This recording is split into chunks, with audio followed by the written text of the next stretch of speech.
Dear student, today we will discuss Machiavelli views on statecraft. Basically, Machiavelli's views of statecraft is an important topic, important concept by Machiavelli. Machiavelli is a Italian diplomat, administrator, and philosopher, writer who Machiavelli के views जानने से पहले हमें यह जानना होगा कि Machiavelli का जो स्टेट क्राफ्ट का कॉन्सेप्ट है, उसने यह स्टेट क्राफ्ट का कॉन्सेप्ट क्यों और किस लिए दिया। मैकियावेली जो है, मैंने आप लोगों को अपने लास्ट लेक्चर में बताया था कि मैकियावेली जो है वह एक ऐसा पॉलिटिकल थिंकर है जो जो कि एक इटली के फ्लोरेंस शहर में का रहने वाला था और वह जो है एक एडमिनिस्ट्रेटर की पोस्ट पे था। एक्चुअली एडमिनिस्ट्रेटर की पोस्ट पे था। आपको इससे पहले बता दूं कि मैकियावेली जो है, मैकियावेली का जन्म जब हुआ था तो उस समय इटली जो है वह रेनेसा का इटली का जो फ्लोरेंस शहर था जहाँ का मैकियावेली रहने वाला था, वह रेनेसा का एक सेंटर था। और इटालियन रेनेसा जो है वह फ्लोरेंस, इटली के फ्लोरेंस शहर से ही शुरू हुआ। मैकियावेली जो है वह शुरू से ही पढ़ने में अच्छा, तेज और शार्प माइंडेड था। मैकियावेली को जब मैकियावेली की पब्लिक लाइफ जब शुरू होती है, पब्लिक या पॉलिटिकल लाइफ तब शुरू होती है जब इटली में एक डेमोक्रेटिक गवर्नमेंट स्टेबल होती है। इटली में डेमोक्रेटिक गवर्नमेंट जब स्टेबल होती है तो उस डेमोक्रेटिक गवर्नमेंट ने या रिपब्लिकन गवर्नमेंट ने मैकियावेली को एक एडमिनिस्ट्रेटिव पोस्ट ऑफर किया और वो पोस्ट था जो है वो डिप्लोमेट या फिर फॉरेन सेक्रेटरी का। मैकियावेली जो है वो फॉरेन सेक्रेटरी के रूप में उस पोस्ट पे तब तक काम करता रहा जब तक कि नई सरकार या फिर जो वहां पे जो प्रिंसली स्टेट था या मोनार्किज्म था वह रिफॉर्म या पुनः जो है स्टेबल नहीं हो गया। मैकियावेली एक महान पॉलिटिकल थिंकर था और आपको मैंने बताया भी था कि उसको फादर ऑफ मॉडर्न पॉलिटिक्स भी कहा जाता है। और सबसे ज्यादा अगर उसे किसी चीज के लिए याद किया जाता है तो वो उसकी जो बुक है प्रिंस के लिए उसको याद किया जाता है कि प्रिंस जो है वह स्टेट क्राफ्ट पे लिखी गई, एक शासन कला पे लिखी गई एक अद्भुत और महान बुक है जिसने पॉलिटिक्स को और फॉरेन रिलेशन को पूरी तरह से चेंज करके रख दिया। मैकियावेली एक रियलिस्टिक पॉलिटिकल थिंकर था और उसने अपनी रचनाओं में सबसे ज्यादा इंपॉर्टेंट रियलिस्टिक थॉट को ही दिया था। तो इस तरह मैकियावेली जो है उसने स्टेट क्राफ्ट के माध्यम से राजा को या प्रिंस को सजेशन देता है। द प्रिंस जो है वह एक मोनार्क या राजा है और उसको वह सजेशन देता है। तो स्टेट क्राफ्ट हम शुरू करते हैं। स्टेट क्राफ्ट में सबसे मेन चीज ये है कि पहले मैकियावेली जो है वह दो तरह की गवर्नमेंट की बात करता है या दो तरह की गवर्नमेंट मानता है कि दो तरह की गवर्नमेंट होती है, दो तरह की सरकारें होती है। पहला डेमोक्रेटिक सरकार जो पब्लिक कंसेंट पे होती है, पब्लिक की सहमति पे होती है, पब्लिक के सहयोग से होती है। और दूसरा प्रिंसली स्टेट, तो या प्रिंसिपैलिटी जिसे वो कहता है, प्रिंसिपैलिटी या फिर डेमोक्रेटिक स्टेट। तो डेमोक्रेटिक स्टेट में पब्लिक कंसेंट देती है, पब्लिक की वोट से वो बनती है और पब्लिक जो है वह पूरी पब्लिक जो है उसके लिए रिस्पॉन्सिबल भी होती है और वह पब्लिक के सहयोग से बनती है। दूसरा जो टाइप ऑफ गवर्नमेंट है वो जिसको प्रिंसिपैलिटी या फिर प्रिंसली स्टेट कहता है, तो उसमें जो है उसको वह दो पार्ट में डिवाइड करता है, एक हेरेडिटरी और दूसरा न्यूली एक्वायर्ड। हेरेडिटरी का मतलब है कि वह स्टेट जो स्टेबल है, जो पहले से स्थापित है, जो पहले से जो है वह काम कर रहे हैं, जो पहले से बने हुए हैं। तो ऐसे स्टेट को जिसमें पिता के बाद उसका पुत्र जो है वह रूलर बनेगा, पिता के बाद उसका उत्तराधिकारी जो है वह हेरेडिटरी माध्यम से वंश परंपरा के आधार पे उसका उत्तराधिकारी या शासन बनेगा या शासक बनेगा। इसको वह हेरेडिटरी टाइप ऑफ गवर्नमेंट मानता है या hereditary type of princely state मानता है।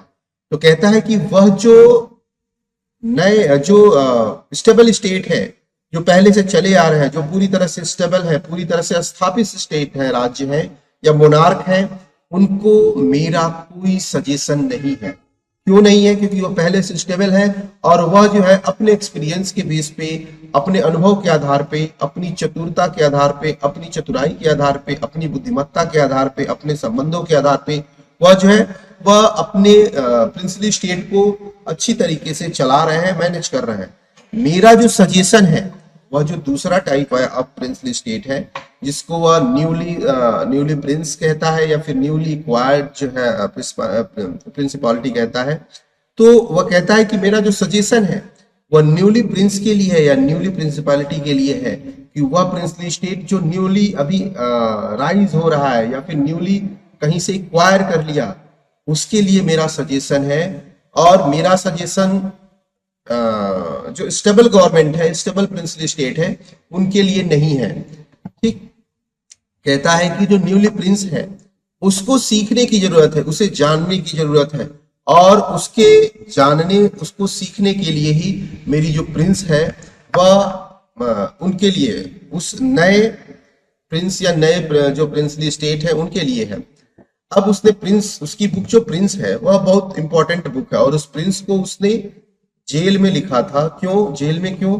क्योंकि वह जो है डेमोक्रेटिक गवर्नमेंट में वह एक डिप्लोमेट या फॉरेन सेक्रेटरी के रूप में काम कर रहा था। अमूमन जैसा कि होता है या चला आता है कि जब कोई नई सरकार फॉर्म होती है, नई सरकार बनती है, तो वह पुराने सरकार के सभी जो है पदाधिकारियों को, जो उसके विश्वास पात्र पदाधिकारी होते हैं या उसके जो है फेथफुल एडमिनिस्ट्रेटर होते हैं, सबसे पहले वो उनको हटाती है, उनकी जगह अपने फेथफुल लोगों को रखती है। या अनादिकाल से यह परंपरा चली आ रही है। मैकियावेली भी इसी का शिकार हुआ। जब डेमोक्रेटिक गवर्नमेंट से इटली का जो पॉलिटिकल सिस्टम था वह कन्वर्ट हुआ इसमें, मोनार्किज्म में या प्रिंसली स्टेट में, तो वहां का जो प्रिंसली स्टेट जो मोनार्क था उसने सबसे पहले डेमोक्रेटिक गवर्नमेंट के जो पदाधिकारी थे, जो एडमिनिस्ट्रेटर थे, उनको उनके पोस्ट से हटा दिया। उनमें से मैकियावेली था। मैकियावेली को जो है फिर कुछ दिनों बाद मैकियावेली पे एक जो है एलिगेशन लगती है, एक आरोप लगता है कि वह जो है उस मोनार्क की फैमिली के अगेंस्ट या फिर उस जो है प्रिंस के अगेंस्ट या फिर उस मोनार्क के अगेंस्ट एक षड्यंत्र जो चल रहा है या रचा जा रहा है, उसमें मैकियावेली का भी योगदान है, उसमें मैकियावेली भी शामिल है। और इस बेस पे मैकियावेली को गिरफ्तार कर लिया जाता है और मैकियावेली को जेल में डाल दिया जाता है। मैकियावेली को जब जेल में डाल दिया जाता है और महीनों तक मैकियावेली को तरह तरह की यातनाएं दी जाती हैं, लेकिन फिर भी मैकियावेली का उसमें किसी तरह का कोई सहयोग या इन्वॉल्व होना प्रूव नहीं हो पाता है। तो वह जो है उनको इस शर्त पे छोड़ा जाता है कि मैकियावेली जो है अब कोई अपनी पब्लिक लाइफ नहीं सरवाइव करेंगे, पब्लिक लाइफ नहीं जिएंगे।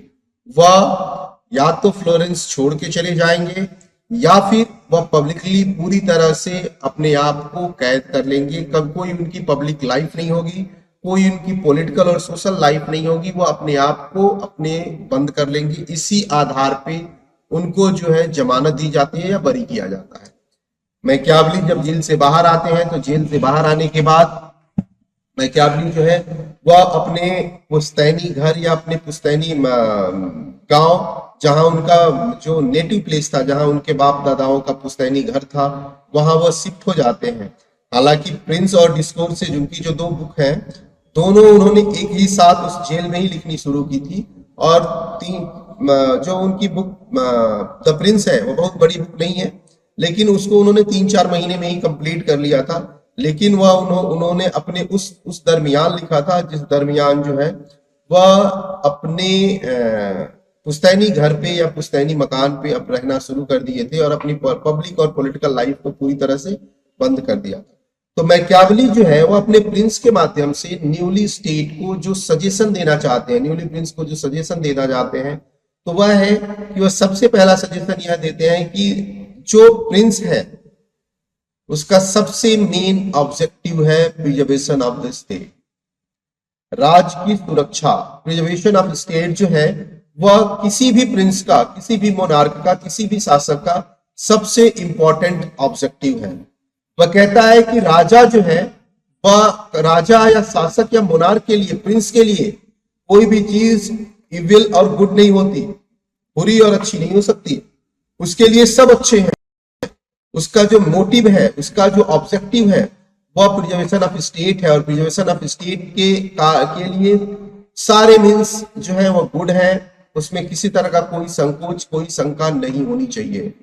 वह कहता है कि राज्य सबसे मेन ऑब्जेक्टिव है वह राज्य की सुरक्षा है, और राज्य की सुरक्षा के लिए उसे कुछ भी करने के लिए तत्पर रहना चाहिए, होना चाहिए। फिर वो कहता है कि राज्य की सुरक्षा होगी कैसे, उसे करना कैसे चाहिए राज्य की सुरक्षा, और कैसे कर पाएगा वो। तो कहता है कि राजा को हमेशा अटेन द पावर में लगा रहना चाहिए, क्योंकि उसका जो मोटिव है, उसका जो ऑब्जेक्टिव है प्रिजर्वेशन ऑफ स्टेट, वह तभी पॉसिबल है जब वो पावर को अटेन करेगा, पावर को एक्वायर करेगा, पावर को प्राप्त कर लेगा। वह कहता है कि जब तक वह शक्ति को या पावर को अटेन नहीं करेगा, जब तक पावर को अचीव नहीं करेगा, जब भी पावर को एक्वायर नहीं कर पाएगा, तो वह अपने राज्य की सुरक्षा नहीं कर पाएगा।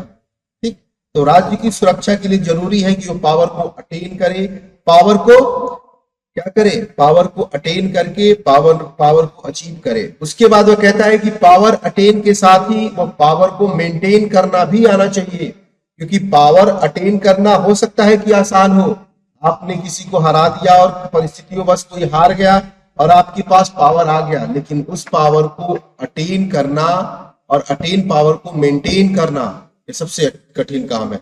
वह कहता है कि यह राजा की रिस्पॉन्सिबिलिटी है कि वह ज्यादा से ज्यादा पावर को एक्वायर करे, पावर को अटेन करे, और फिर उस अटेन पावर को मेंटेन करे। जब तक वह पावर को मेंटेन नहीं करेगा, जब तक पावर को बना के नहीं रखेगा, जब तक पावर को स्टेबल नहीं करेगा, तब तक वह प्रिजर्वेशन ऑफ स्टेट के अपने ऑब्जेक्टिव को फुलफिल नहीं कर पाएगा।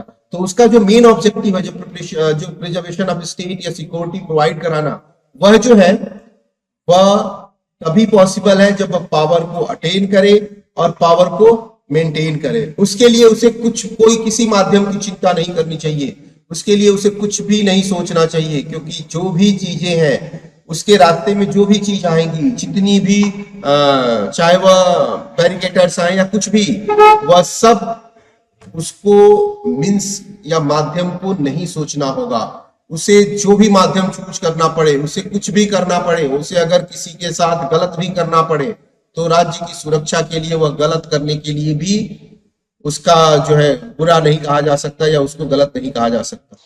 मैकियावेली का जो सजेशन है, जो अपने प्रिंस को सजेशन है, उसका जो बेसिक अजम्पशन है वह उन्होंने ह्यूमन नेचर के बेस पे दिया था।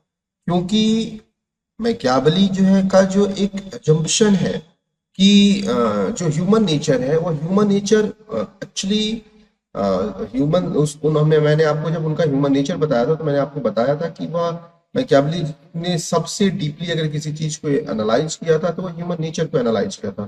तो उसने जब ह्यूमन नेचर को डिफाइन किया तो उसमें उसने चीज को महसूस किया कि मैन बाय बर्थ सेल्फिश है, फिकल है, सेल्फ सेंटर्ड है, इगोइस्टिक है। तो जब ऐसी सिचुएशन होगी, जब सोसाइटी में सभी लोग ऐसे होंगे, तो सोसाइटी कैसी होगी? फिर सोसाइटी में दो तरह की चीजें होगी, एक कॉन्फ्लिक्ट और दूसरा कंपटीशन। तो कॉन्फ्लिक्ट और कंपटीशन, जहां भी कॉन्फ्लिक्ट और कंपटीशन होगा वहां की सिचुएशन अनार्की की सिचुएशन हो जाएगी। तो अब यह समस्या सामने आएगी कि इस अनार्की की सिचुएशन को हैंडल कैसे किया जाए, इस अनार्की की सिचुएशन को रोका कैसे जाए। तो इसके लिए क्या चाहिए? इसके लिए एक ऑटोक्रेटिक एब्सोल्यूट मोनार्क चाहिए, क्योंकि वही एक एब्सोल्यूट या ऑटोक्रेटिक मोनार्क ही ऐसी अनार्कीफुल सिचुएशन को हैंडल कर सकता है, ऐसी सिचुएशन को बाहर समाज को निकाल सकता है। क्योंकि जब कॉन्फ्लिक्ट और कंपटीशन होगी तो सोसाइटी जो है वो पूरी तरह से अनार्की में कन्वर्ट हो जाएगी, और अनार्की की सिचुएशन से बाहर निकालने के लिए एक ऐसा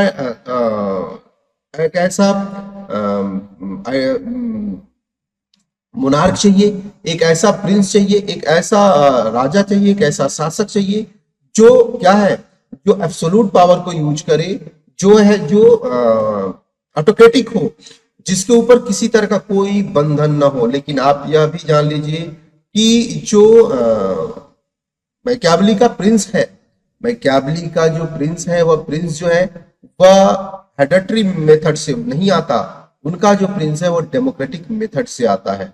और डेमोक्रेटिक मेथड से आता है क्यों? क्योंकि वह उसका यह मानना था कि वह एब्सोल्यूट पावर तो यूज करेगा, वह जो है ऑटोक्रेटिक पावर यूज करेगा, लेकिन उसका जो बेस होगा, उसकी उसकी उसकी जो अपॉइंटमेंट होगी या उसका जो चयन होगा, वह डेमोक्रेटिक मेथड से होगा। अब इसको वो डिफाइन करता है, वह कहता है कि हर सोसाइटी में दो तरह के लोग पाए जाते हैं। एक जो एलीट क्लास है, जिसे वो नोबेलिटी या एलीट क्लास के रूप में डिफाइन करता है, जिसे वो उच्च वर्ग कहता है, जिसका नेचर होता है वो पॉलिटिकली अवेयर होते हैं और वह हमेशा न्यूज में या फिर हमेशा सोसाइटी में बना रहना चाहते हैं। वह हमेशा जो है वह कोई बड़ा पोस्ट चाहते हैं, बड़ा पद चाहते हैं और वह हमेशा पॉपुलर बने रहना चाहते हैं। तो वह जो क्लास है उसको वह इलीट क्लास या फिर जो है नोबेलिटी के नाम से बुलाता है। दूसरा जो क्लास है इसको वह कॉमन पीपल कहता है। तो कॉमन पीपल, वह किसी से किसी को कोई मतलब नहीं होता, वह एक दूसरे के साथ सहयोग में रहते हैं। वह जो है वो उनको पॉपुलैरिटी से भी कोई मतलब नहीं है और वह किसी को भी अप्रेस या फिर किसी को भी कमांड में रखना नहीं चाहते। जबकि जो है हेरेडिटरी है, जो एलीट क्लास है या फिर जो नोबेलिटी है, उसका जो कॉमन ऑब्जेक्टिव यही है कि वह यह चाहता है कि लोग उसके कमांड में रहे, शासक उसके कमांड में रहे, सरकार उसके कमांड में रहे और वह ज्यादा से ज्यादा लोगों को कमांड करे। तो राजा को या प्रिंस को, जो मैकियावेली है, वह प्रिंस को यह सजेशन देता है कि आपको अपने पावर को मेंटेन करने के लिए, पावर को अटेन किए गए पावर को मेंटेन करने के लिए आपको किसी न किसी इस सोसाइटी के किसी न किसी यूनिट के साथ, किसी न किसी पार्ट के साथ आपको अपने संबंध बनाने होंगे, आपको उसका सहयोग लेना होगा। चाहे तो आप नोबेलिटी का लीजिए, चाहे तो आप जो है कॉमन पीपल का लीजिए। क्योंकि कॉमन पीपल मतलब वह लोग जो पूरी तरह से पॉपुलेशन का एक बड़ा पार्ट। तो कहता है कि अगर वह दोनों एक दूसरे के साथ है, वह दोनों जो है, मैकियावेली कहता है कि यह जो दो क्लास हैं, एक जिसे वह नोबेलिटी कहता है और दूसरा जो है क्लास है वह जिसे कॉमन मैन, कॉमन पीपल्स कहता है। तो यह जो दो क्लास है या दो ग्रुप है, तो इन दो ग्रुपों में से किसी एक ग्रुप का समर्थन या जो है कोऑपरेशन या फिर सहयोग या हेल्प जो है वह प्रिंस को लेना ही लेना होगा। क्योंकि ऐसा नहीं है कि वो बिना किसी का सहयोग और बिना किसी का समर्थन लिए जो है वह अपने स्टेट को, अपने राज्य को प्रिजर्व कर पाएगा। उसे प्रिजर्व रखने के लिए, अपने राज्य को प्रिजर्व रखने के लिए, अपने स्टेट को प्रिजर्व रखने के लिए, अपने अटेन किए गए पावर को मेंटेन रखने के लिए उसे इन दोनों नोबेलिटी या फिर कॉमन पीपल, दोनों में से किसी न किसी का सहयोग लेना होगा, किसी न किसी का समर्थन लेना होगा। तो इसमें जो है मैकियावेली प्रिंस को एक सजेशन देता है, कहता है कि जो ह्यूमन नेचर के बेस पे मैंने जो ऑब्जर्व किया, तो उस ह्यूमन नेचर के बेस पे मैं प्रिंस को यह सजेस्ट करता हूँ, यह एडवाइज करता हूँ कि प्रिंस जो है वह कॉमन पीपल से, कॉमन पीपल का समर्थन प्राप्त करे। जो कॉमन पीपल्स है उनको जो है कुछ ज्यादा मतलब नहीं होता, उनको वो ज्यादा इंटरफेयर नहीं करते, उनके ज्यादा डिजायर नहीं होते, उनकी ज्यादा महत्वाकांक्षाएं नहीं होती। लेकिन जो नोबेलिटी है, जो एलीट क्लास है, वह एक डिजायरफुल, एक जो है उनका अपना एक ऑब्जेक्टिव है, उनका एक लक्ष्य है, वह हमेशा पावर में बने रहना चाहते हैं। वह खुद चाहते हैं कि पावर जो है उनके इर्द गिर्द रहे, पावर उनके पास रहे और वह जो है पावर को गवर्न करना चाहते हैं, वह कंट्रोल करना चाहते हैं पावर को, वह लोगों को कंट्रोल करना चाहते हैं। तो राजा को या प्रिंस को इस चीज का हमेशा ध्यान रखना चाहिए कि जब उसे इन दोनों ग्रुपों में से किसी एक ग्रुप का चयन करना हो या किसी एक ग्रुप का समर्थन लेना हो, तो वह यह कोशिश करे कि उसे समर्थन जो है वह कॉमन पीपल का या कॉमन ग्रुप का मिले। क्योंकि कॉमन ग्रुप जो है वह पावर के मामले में न्यूट्रल होता है, वह ज्यादा इंटरफेयर नहीं करता, उसका कोई डिजायर नहीं होता, वह बहुत ज्यादा महत्वाकांक्षी नहीं होता। तो प्रिंस जो है मैकियावेली जो प्रिंस को यह सजेस्ट करता है कि उसे इन दोनों में से उस कॉमन पीपल वाले ग्रुप को ही अपने साथ रखना चाहिए। अगर वह ऐसा नहीं करता है तो फिर क्या होगा, फिर एक रिवॉल्ट होगा, एक जो है आंदोलन होगा, और फिर उसको सत्ता से हटा दिया जाएगा, उसको रिमूव कर दिया जाएगा, और वहां पे फिर एक दूसरा कोई प्रिंस या दूसरी तरह की सत्ता या दूसरी तरह की शासन व्यवस्था स्थापित कर दी जाएगी। अतः प्रिंस को इन दोनों में से किसी न किसी के साथ रहना चाहिए और यह कोशिश करना चाहिए कि वह कॉमन पीपल के साथ या कॉमन पीपल के ग्रुप को ही अपना ग्रुप बनाए या अपने साथ उसका समर्थन ले। क्योंकि जो इलीट क्लास है, जो उच्च वर्ग है, वह उसका नेचर ऐसा है कि वह हमेशा जो है पावर में बने रहना चाहता है, इसलिए वह राजा को या प्रिंस के साथ कभी भी जो है फ्रॉड कर सकता है, धोखा दे सकता है, या इसके साथ विश्वासघात कर सकता है। तो इसलिए राजा को हमेशा जो है इसका ध्यान रखना चाहिए। मैकियावेली का सजेशन है कि प्रिंस को पावर में आने के बाद जो उसका मेन ऑब्जेक्टिव है वह प्रिजर्वेशन ऑफ स्टेट है, और प्रिजर्वेशन ऑफ स्टेट के साथ उसको करना क्या चाहिए, उसे कॉमन पीपल्स की प्रॉपर्टी को और फैमिली को प्रिजर्व करना चाहिए, उसके लैंड को, उसके अपने लैंड से लव प्रेम करना चाहिए, अपने उसको लॉ एंड ऑर्डर को मेंटेन रखना चाहिए, और साथ ही साथ उसे वह सारी सुविधाएं जो कॉमन पीपल के लिए की रिक्वायरमेंट है उन सारी सुविधाओं को फुलफिल करना चाहिए। फिर जो है वह कहता है कि जो प्रिजर्वेशन ऑफ स्टेट उसका मेन ऑब्जेक्टिव है, उसको पूरा करने के लिए उसमें ऐसा क्या चाहिए जिससे वह उसको पूरा कर सकता है। तो मैकियावेली कहते हैं कि वह एक वियर टू या वर्चू, वियर टू जो है वर्चू की जगह वो वियर टू वर्ड यूज करते हैं। वियर टू एक इटालियन वर्ड है। वियर टू का मतलब है क्वालिटी। वो क्वालिटी कौन कौन सी है जो राजा को या प्रिंस को अपने ऑब्जेक्टिव को अटेन करने में, अपने ऑब्जेक्टिव को फुलफिल करने में सबसे ज्यादा जो है वह हेल्प करता है या सहायता करता है। तो कहता है कि किसी भी प्रिंस के सामने दो तरह की प्रॉब्लम्स या दो तरह के थ्रेट आते हैं। एक अटैक या इंटरनल प्रॉब्लम्स हो सकते हैं, या फिर जो है एक्सटर्नल प्रॉब्लम हो सकते हैं। इंटरनल प्रॉब्लम मतलब कोई ऐसा षड्यंत्र, कुछ है, कोई ऐसी प्लानिंग जो उस राजा को हटाने के लिए, उस प्रिंस को हटाने के लिए, उस शासक को हटाने के लिए उस सोसाइटी में, उसके राज्य में, उसके राज्य के अंदर इस तरह की प्लानिंग चल रही हो। तो मैकियावेली कहता है कि यह जो है इंटरनल कॉन्फ्लिक्ट या इंटरनल प्रॉब्लम है जिसको वह अपनी वियर टू या अपनी क्वालिटी के बेस पे हैंडल कर सकता है। दूसरा एक्सटर्नल प्रॉब्लम में जैसे एक्सटर्नल वार हो गया, या फिर एक्सटर्नल अटैक हो गया, या किसी दूसरे देश से या दूसरे राज्य से उसके फॉरेन रिलेशन हो गए, तो इन सब सारी चीजों को वह अपनी क्वालिटी के बेस पे, अपने जो है बुद्धिमत्ता के बेस पे, अपनी जो है माइंड सेटअप के बेस पे इन सारी प्रॉब्लम्स को वो सॉल्व कर सकता है।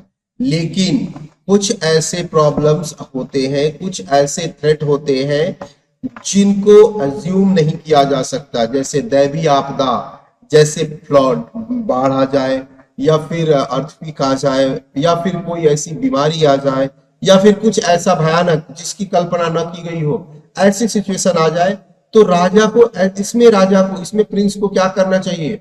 तो मैकियावेली कहता है कि प्रिंस को, मेरा सजेशन है कि प्रिंस को हमेशा ही हर सिचुएशन के लिए तैयार रहना चाहिए। प्रिंस जो है वह जब सिचुएशन के लिए, हर सिचुएशन के लिए तैयार रहेगा, मैकियावेली कहता है कि राजा को, जो प्रिंस का मेन ऑब्जेक्टिव है, वो मेन ऑब्जेक्टिव उसका प्रिजर्वेशन ऑफ स्टेट है। तो यहाँ एक प्रश्न उठता है कि प्रिजर्वेशन किससे है, आखिर राज को थ्रेट किससे है, राज को खतरा किससे है, वो कौन सी चीजें हैं जिससे प्रिंस को, राज्य को बचाना है, स्टेट को प्रिजर्व किससे किससे करना है, वो कौन सी चीजें हैं जिससे राज्य को खतरा है, राज्य को थ्रेट है, ठीक, जिसके लिए उसने अपना मेन ऑब्जेक्टिव डिसाइड किया था। तो प्रिंस इसको बताता है, मैकियावेली इसको बताता है कि प्रिंस को खतरा किससे है। तो पहला है फॉर्चूना। फॉर्चूना का मतलब है भाग्य और किस्मत, कि राजा को भाग्य और किस्मत। फॉर्चूना जो है वह एक इटालियन वर्ड है। फॉर्चूना का मतलब होता है भाग्य, किस्मत। तो कहता है कि राजा को जो थ्रेट है, जो प्रिंस को थ्रेट है, वह कभी कभी ऐसी अनसर्टेन चीजें हो जाती हैं जिसकी कल्पना भी नहीं की जा सकती। वह हमारे लिए कभी अपॉर्चुनिटी भी लेके आती है, कभी डिस्ट्रक्शन भी लेके आ सकती है। तो अपॉर्चुनिटी लेके आती है तो द बेस्ट है, लेकिन कभी अगर डिस्ट्रक्शन लेके आ जाए तब क्या होगा? तब राजा उसको कैसे संभालेगा? फिर जो है वह कहता है कि जो दूसरा उसको थ्रेट है वह कंडीशनल मोरालिटी से है। कंडीशनल मोरालिटी का मतलब है कि मोरालिटी जो है वह एक थ्रेट पैदा करती है राजा के ऊपर, एक भय पैदा करती है राजा के ऊपर। फिर तीसरा जो है वह कहता है नोबैलिटी या एलीट क्लास भी एक थ्रेट या भय पैदा कर सकता है राजा के ऊपर। उसके बाद कॉमन पीपल्स भी उसको भय या थ्रेट पैदा कर सकते हैं। और फिर वह कहता है कि जो निगोबोर है, जो उसके पड़ोसी स्टेट है, वह भी उसको उस पे खतरा उत्पन्न कर सकते हैं। फॉर्चूना के बारे में अब राजा मैकियावेली कहता है कि प्रिंस जो है वह इन सभी तरह के थ्रेट से कैसे निपटेगा, इनको कैसे वह रोकेगा, इनसे कैसे सुरक्षा करेगा। तो इसके लिए वह कहता है कि यहाँ पे राजा के वियर टू की परीक्षा होगी, वहां पे इसके क्वालिटी की, इसके गुण की, इसमें जो विशेषता है उसकी परीक्षा होगी, क्योंकि वह अपने क्वालिटी वियर टू के द्वारा ही इन सभी थ्रेटों का सामना कर सकता है। तो पहला थ्रेट जो है जिसको वो फॉर्चूना बताता है, तो कहता है कि राजा जो है हर सिचुएशन के लिए तैयार रहे, प्रिंस जो है वह हर सिचुएशन के लिए तैयार रहे। क्योंकि मैकियावेली कहता है कि प्रिंस को प्रिंस बनने के बाद इस तरह के थ्रेट जो है वह आते रहेंगे। तो वह कहता है कि जो पहला थ्रेट है फॉर्चूना, तो कहता है कि यह जो है अपॉर्चुनिटी भी ला सकती है और डिस्ट्रक्शन भी ला सकता है। तो अपॉर्चुनिटी लाएगी तो द बेस्ट है, लेकिन अगर डिस्ट्रक्शन लाता है तो उसके लिए भी राजा को तैयार रहना चाहिए, प्रिंस को तैयार रहना चाहिए। तो प्रिंस जो है वह इस फॉर्चूना, क्योंकि भाग्य और किस्मत, यह जरूरी नहीं है कि किस्मत हमेशा साथ दे, कई बार ऐसा होता है कि किस्मत साथ न दे। तो इसके लिए क्या करना चाहिए? तो कहता है कि इसके लिए जो है प्रिंस में फॉरसाइटनेस होनी चाहिए, दूरदर्शिता होनी चाहिए। जब अगर उसमें फॉरसाइटनेस है तो वह चीजों को समझ लेगा।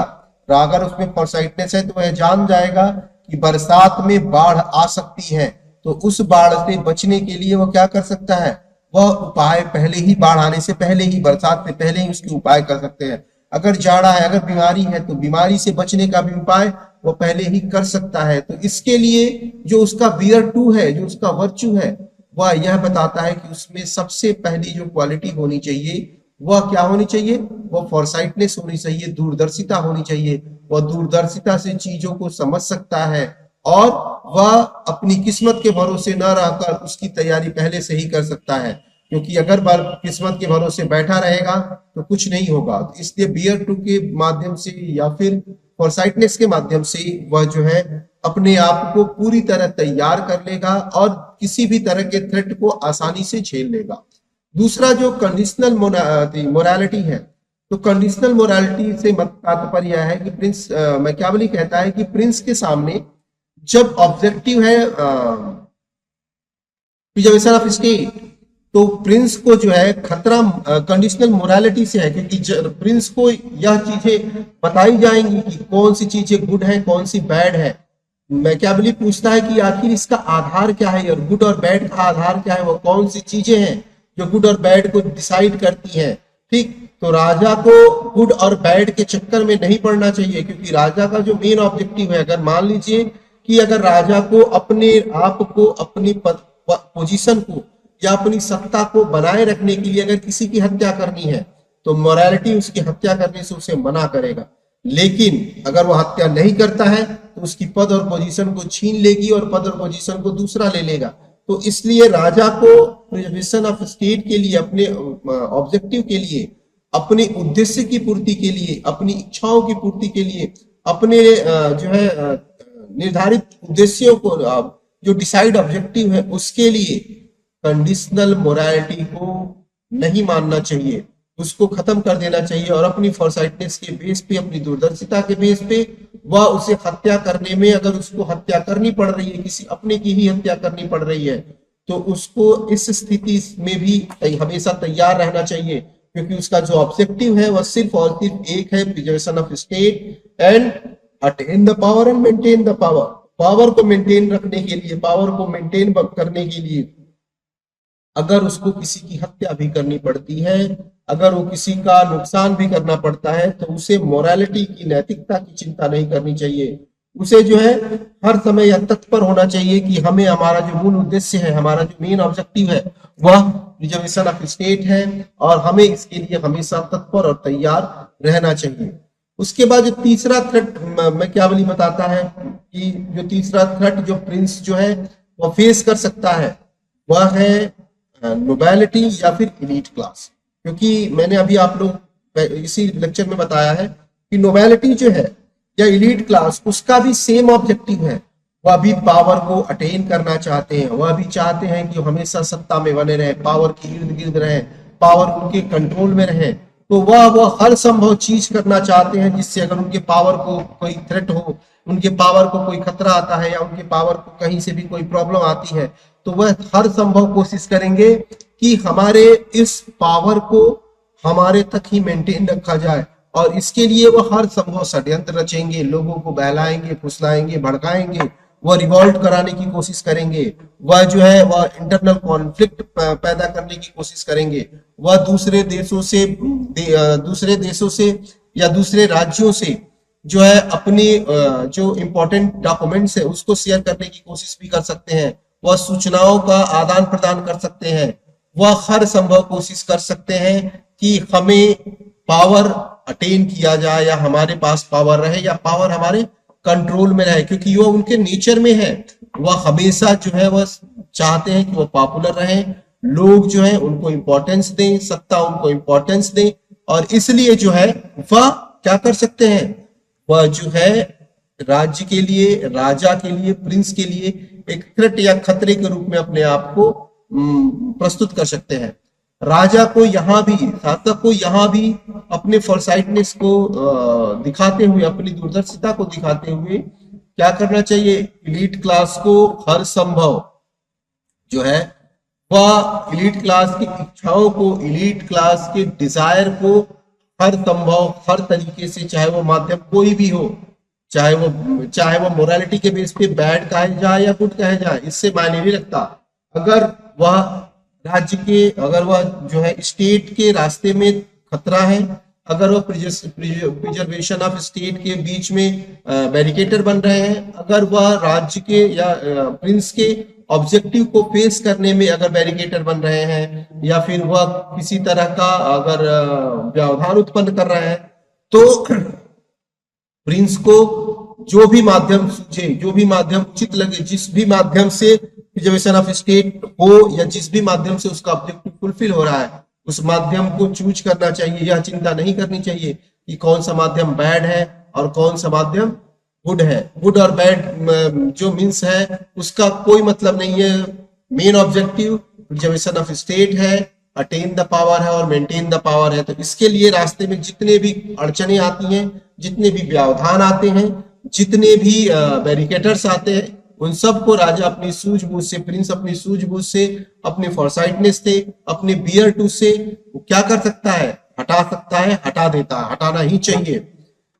बियर टू, एक बात आपको बता दूं, बियर टू जो है वह मैकियावेली के स्टेट क्राफ्ट का सबसे इंपॉर्टेंट पॉइंट है, क्योंकि उसकी जो बुक है प्रिंस, वह 90 पेज की बुक है, और 90 पेज में लगभग 60 टाइम जो है वह बियर टू वर्ड आया है। तो बियर टू जो है वह एक इंपॉर्टेंट जो है क्वालिटी है, एक इंपॉर्टेंट टॉपिक है एरिस्टोटल के स्टेट क्राफ्ट और जो एडवाइस ऑफ प्रिंस है उसके लिए। तो मैकियावेली जो है वह राजा को या मोनार्क को या प्रिंस को जो भी रिस्पॉन्सिबिलिटी सौंपता है, जो भी रिस्पॉन्सिबिलिटी देता है, तो उसको दूर करने का, उसको हटाने का, या उसको जो है उस प्रॉब्लम को खत्म करने का जो माध्यम है वह उसे कहता है बियर टू। क्योंकि बियर टू के माध्यम से ही, बियर टू के द्वारा ही कोई भी प्रिंस जो है वो अपने जो थ्रेट और प्रॉब्लम्स हैं उनको क्या कर सकता है, खत्म कर सकता है। फिर जो मैकियावेली ने चौथा जो थ्रेट या बैरिकेटर बताया या थ्रेट बताया स्टेट, उसके प्रिजर्वेशन ऑफ स्टेट पे, तो वह जो है वह कॉमन पीपल्स भी है। मैंने आपको बताया है कि हर सोसाइटी में दो तरह के ग्रुप्स होते हैं, दो तरह के लोग होते हैं, एक इलीट या फिर इलीट क्लास, या फिर जिसे मैकियावेली नोबेलिटी के नाम से बुलाता है। नोबेलिटी मतलब उच्च वर्ग या इलीट क्लास। दूसरा जो है, जो दूसरा वर्ग है, जिसे वह कॉमन पीपल कहता है, जिसे वह सामान्य जन कहता है, जिसे वह आम जन कहता है, वह जो है वह न्यूट्रल होता है। उसके अंदर जो है वह पावर अटेन करने की या पावर में बने रहने की कोई महत्वाकांक्षा या इच्छा नहीं होती।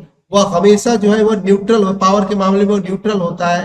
वह अपने काम से काम रखता है। वह पॉलिटिकली अवेयर तो होता है, लेकिन वह पॉलिटिक्स या फिर वह मोनार्क या प्रिंस के कामों में इंटरफेयर नहीं करता, वह दूसरे के कामों में इंटरफेयर नहीं करता। लेकिन उससे थ्रेट क्या है? उससे थ्रेट तब है जब प्रिंस उसकी प्रॉपर्टी को अक्वायर करने लगे, जब प्रिंस जो है इलीगल तरीके से उसकी प्रॉपर्टी छीनने लगे, जब प्रिंस जो है उसकी फैमिली को थ्रेट पैदा करे, जब उसकी फैमिली के साथ मिसबिहेव करे, उसकी फैमिली पे थ्रेट पैदा करे, या फिर लॉ एंड ऑर्डर को मेंटेन करने में अगर फेल होता है प्रिंस, तब इस सिचुएशन में, इस सिचुएशन से निकलने के लिए, अनार्कीफुल सिचुएशन से निकलने के लिए कॉमन पीपल्स जो है वह भी क्या कर सकते हैं? वह भी रिवॉल्ट कर सकते हैं, वह भी उनके लिए खतरा हो सकते हैं, वह भी प्रिंस को उनके पोजीशन से, उनके पोस्ट से हटाने के लिए रिवॉल्ट या फिर कोई भी माध्यम अपना सकते हैं। तो इसलिए जो है यह रिस्पॉन्सिबिलिटी है, यह जो है प्रिंस की रिस्पॉन्सिबिलिटी है, और इसमें प्रिंस का वियर टू भी है कि वह इसको अच्छे और पीसफुली तरीके से हैंडल करे। और उसके बाद आपको एक और चीज बता दें कि मैकियावेली का, जो मैंने आपको ह्यूमन नेचर बताया था, तो मैंने आपको बताया था कि मैकियावेली कहता है कि लोग सिर्फ दो चीजों से ही गवर्न होते हैं। वो दो चीज कौन कौन सी हैं? एक है लव और दूसरा है फेयर, मतलब डर, प्रेम और डर या भय। तो राजा को इन दोनों माध्यमों को यूज करना चाहिए। अगर उन्हें लगता है कि प्रेम से, सौहार्द से, कोऑपरेशन से अगर मामला सही हो सकता है, या फिर रिवॉल्ट खत्म हो सकता है, या फिर कॉन्फ्लिक्ट खत्म हो सकता है, तो उसे यह माध्यम चूज करना चाहिए। उसे प्रेम से, सौहार्द से, भाईचारे से उसको खत्म करना चाहिए। लेकिन अगर उसे लगता है कि यह माध्यम उचित नहीं है, या फिर इस माध्यम से हम इस थ्रेट को, इस कंडीशन को हैंडल नहीं कर पाएंगे, इस कंडीशन को हम दूर नहीं कर पाएंगे, तो फिर करना क्या चाहिए? उसे अपना फियर, अपना थ्रेट, अपना भय दिखाना चाहिए।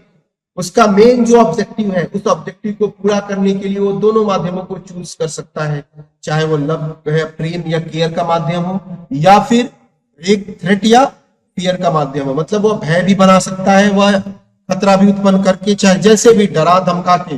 उसका जो मेन ऑब्जेक्टिव है, उसका जो मेन उद्देश्य है, वह यह है कि वह किसी भी कीमत पे प्रिजर्वेशन ऑफ स्टेट या फिर राज्य के ऊपर खतरा न आने दे। राज्य की सुरक्षा उसका मुख्य उद्देश्य है। तो इस उद्देश्य की प्राप्ति के लिए वो कोई भी माध्यम, कोई भी रास्ता अपना सकता है, चूज कर सकता है। और इसके लिए उसकी फॉरसाइटनेस, उसकी दूरदर्शिता, उसकी जो बियर टू की क्वालिटी है, वह मायने रखती है कि वह इन तरीकों, किसी भी तरीके को अपनाकर वह इसको हैंडल कर ले। मैकियावेली जो है वह तरीकों की बात नहीं करता। वह कहता है कि गुड और बैड तरीकों या माध्यमों का कोई मतलब नहीं है। मतलब सिर्फ यह है कि हमारा जो मेन ऑब्जेक्टिव है कि हमें राज्य की सुरक्षा करनी है, हमें राष्ट्र की सुरक्षा करनी है, वह हमारा फुलफिल होना चाहिए। माध्यम मायने नहीं रखते, साधन मायने नहीं रखते। मायने क्या लगता है? लक्ष्य, कि जो हमारा जो ऑब्जेक्टिव है वह फुलफिल होना चाहिए। मीन्स मायने नहीं रखते कि किस मीन्स से वह हमारा जो ऑब्जेक्टिव है वह फुलफिल हो रहा है। मायने यह रखता है कि हमारा जो ऑब्जेक्टिव है, हमारा जो उद्देश्य है, वह फुलफिल होना चाहिए। फिर जो पांचवा थ्रेट मैकियावेली बताता है, वह पांचवा थ्रेट यह है कि वह जो उसके पड़ोसी हैं, जो भी उस न्यूली प्रिंस के पड़ोसी हैं, उन पड़ोसियों के द्वारा भी एक तरह का थ्रेट, एक तरह का भय उत्पन्न किया जा सकता है। वह जो है हर तरह से साम दाम दंड भेद, चारों तरह की जो डिप्लोमेसी है उसको यूज करके वह चाहेंगे कि न्यूली प्रिंस को परेशान किया जाए, न्यूली प्रिंस को उसके पोस्ट से हटा दिया जाए, न्यूली प्रिंस द्वारा चलाया जा रहा अटेन पावर का जो मुहिम है या जो प्रयास है, इसको विफल कर दिया जाए।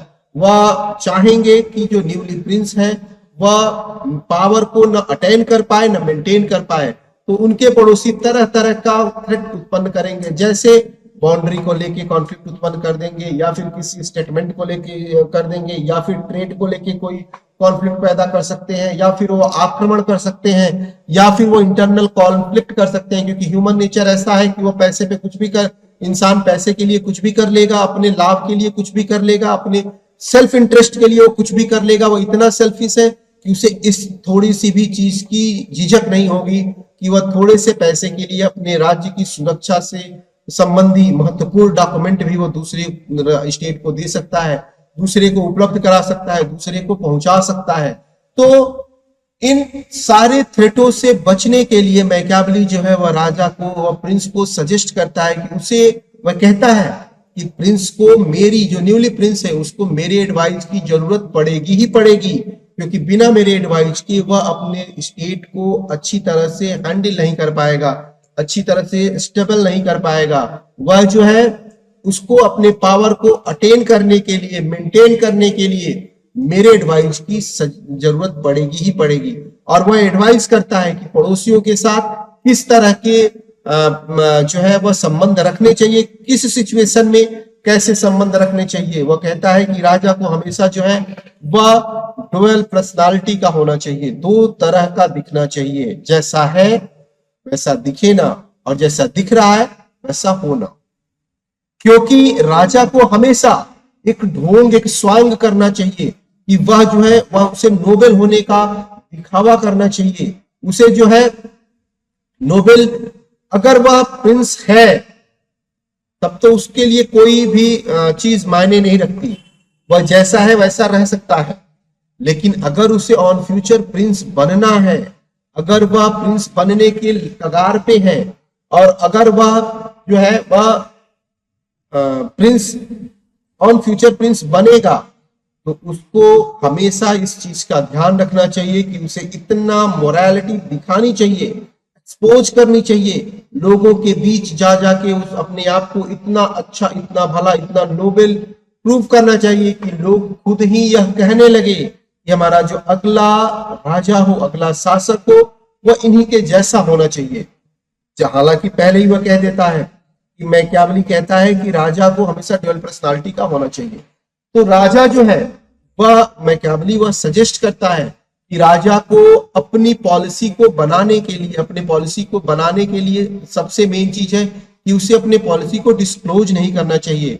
वह जो भी करे गोपनीयता से करे, और लोगों पे उसे भरोसा नहीं करना चाहिए।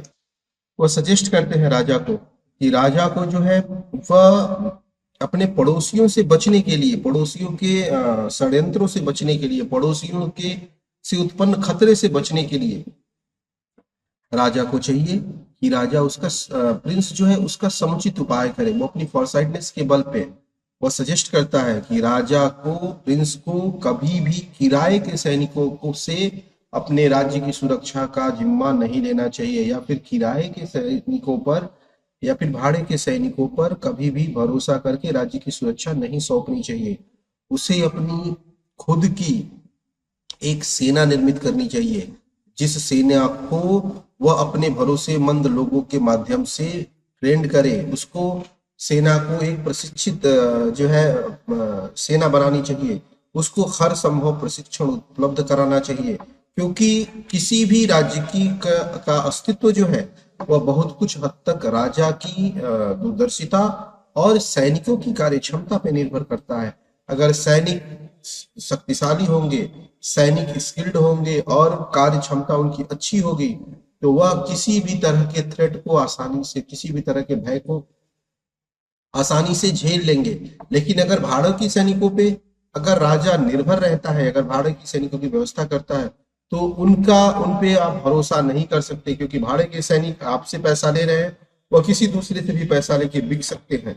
दूसरी जो चीज है, सैनिकों के अंदर नेशनलिज्म जो है वह डेवलप करना चाहिए, और उनको नेशनलिज्म की फीलिंग इतना ज्यादा बढ़ाना चाहिए कि वह राज्य के ऊपर, देश के लिए मर मिटने को हमेशा तत्पर हो।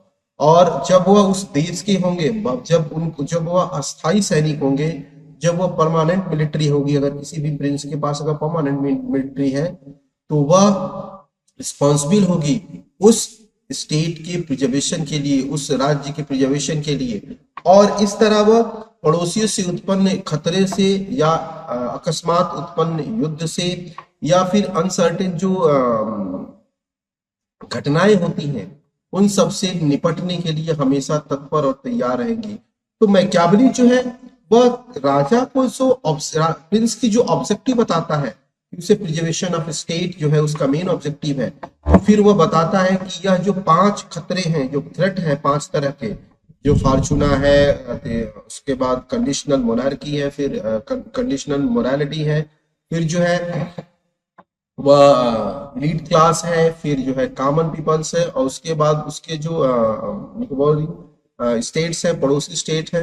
यह इन खतरों को, इन थ्रेट को हैंडल करना जो इसकी मुख्य जो जिम्मेदारी है, जो रिस्पॉन्सिबिलिटी है, वह प्रिंस की है। और न्यूली प्रिंस के सामने यह समस्याएं आएंगी ही आएंगी, क्योंकि उसके स्टेट पे, उसके राज्य पे सबकी नजर है। हर राजा, हर पड़ोसी चाहेगा कि उस न्यूली प्रिंस के स्टेट को एक्वायर कर लिया जाए और उसकी सत्ता को छीन लिया जाए, लेकिन उसका जो ऑब्जेक्टिव है वो उसको अपने ऑब्जेक्टिव से हटना नहीं चाहिए। वो उससे हमेशा ही अपने पावर को एक्वायर करने के लिए, पावर को जो है गेन करने के लिए, पावर को अटेन करने के लिए प्रयासरत होना चाहिए। वो हमेशा जो है उसे उस अटेन किए गए पावर को मेंटेन करने की व्यवस्था करनी चाहिए। उसे अपनी फॉरसाइटनेस के माध्यम से, अपनी दूरदर्शिता के माध्यम से हमेशा इस तरह की स्थिति बनाई रखनी चाहिए कि वह जो है अपनी पावर को मेंटेन किए रहे। इसके लिए उससे हर संभव, इसीलिए मैकियावेली जो है वह राजा को सजेस्ट करता है कि राजा को दिखावे की जिंदगी जीनी चाहिए। वह जैसा हो वैसा दिखे ना, और जैसा दिख रहा है वैसा हो ना। वह हमेशा इस बात का ध्यान रखे कि जनता में अगर वह किसी भी रिवॉल्ट को, किसी भी आंदोलन को अगर वह दबा रहा है, किसी भी आंदोलन को खत्म कर रहा है, या फिर किसी भी आंदोलनकारी को अगर वह दंड दे रहा है, तो उसे ऐसा दंड देना चाहिए कि फिर उस दंड को देखकर दूसरे लोग हिम्मत ना कर पाए, दूसरे लोग सोच भी ना पाए उस तरह का जो है आंदोलन या फिर उस तरह का विरोध करने या विद्रोह करने के लिए। उसको जो है एक इस तरह की सिचुएशन बनानी चाहिए, इस तरह की स्थिति पैदा कर देनी चाहिए कि लोग या तो प्रेम से या फिर भय से, लेकिन उसके अंडर में रहें, उसके कंट्रोल में रहें। उसे किसी तरह का कोई थ्रेट ना हो, उसे ना इंटरनल थ्रेट हो, ना उसे एक्सटर्नल थ्रेट हो। मतलब वह अपने पावर को इस तरह से इंक्रीज करे, वह अपनी कार्य क्षमता को, वह अपने वर्चू को, अपने वियर्टू को इस तरह से प्रदर्शित करे, इस तरह से दिखाए कि जितने भी थ्रेट के माध्यम है वह सब जो है उसके सामने शिथिल पड़ जाए। उसे जो है जनता का विश्वास जीतना चाहिए, चाहे वह मोरालिटी के माध्यम से हो, भले वह मोरल दिखे, भले मोरल हो या ना हो। क्योंकि वह मैकियावेली जो है वह प्रिंस को जो सबसे इंपॉर्टेंट सजेशन देता है वह यही देता है कि यह मीन्स मायने नहीं रखता, माध्यम मायने नहीं रखता, साधन मायने नहीं रखता, साध्य या गोल या जो ऑब्जेक्टिव है, लक्ष्य है, यह मायने रखता है कि आपने लक्ष्य कैसे प्राप्त किया। आपका यह मायने नहीं रखता कि आपने माध्यम कौन कौन से चुने, साधन कौन कौन से चुने।